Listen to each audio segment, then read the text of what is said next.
1. Here's how to make your smile magically different. Use the flooding smile technique. I have an old college friend named Missy who just last year took over her family business, a Midwestern company supplying corrugated boxes to manufacturers. One day she called saying she was coming to New York to court new clients, and she invited me to dinner with several of her prospects. I was looking forward to once again seeing my friend's quicksilver smile and hearing her contagious laugh. Missy was an incurable giggler, and that was part of her charm. She, I, and 3 of her potential clients met in the cocktail lounge of a midtown restaurant, and as we led them into the dining room, Missy whispered in my ears, "Please call me Melissa tonight." Of course I winked back. Not many company presidents are called Missy. Soon after the maitre d' seated us, I began noticing Melissa was a very different woman from the giggling girl I'd known in college. She was just as charming. She smiled as much as ever, yet something was different. I couldn't quite put my finger on it.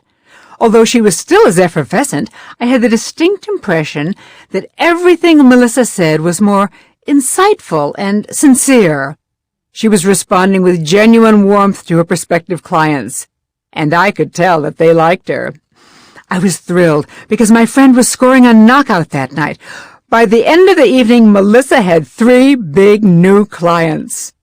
Afterward, alone in the cab with her, I said, "Missy, you've really come a long way since you took over the company. Your whole personality has developed, well, a really cool, sharp corporate edge." Only one thing has changed, she said. "What's that?" I asked. "My smile," she said. "Your what?" I asked incredulously. "My smile," she repeated as though I hadn't heard her. You see, when Dad got sick and knew in a few years that I'd have to take over the business, he sat me down and had a life-changing conversation with me. I'll never forget his words. Dad said, "Missy, honey, remember that old song? I loves you, honey, but your feet's too big?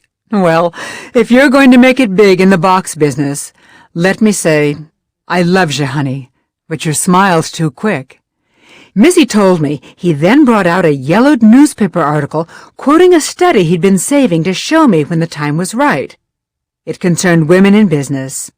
The study showed women who were slower to smile in corporate life were perceived as more credible.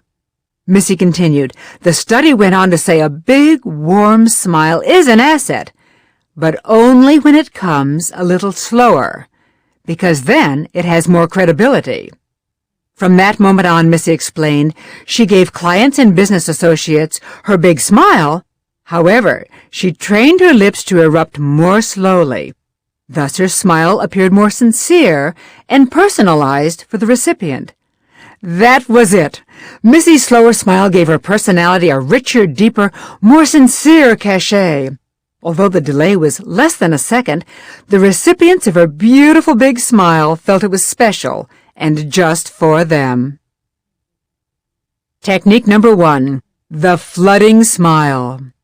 Don't flash an immediate smile when you greet someone as though anyone who walked into your line of sight would be the beneficiary. Instead, look at the other person's face for a second. Pause. Soak in their persona. Then let a big, warm, responsive smile flood over your face and overflow into your eyes. It will engulf the recipient like a warm wave. The split-second delay convinces people your flooding smile is genuine and only for them.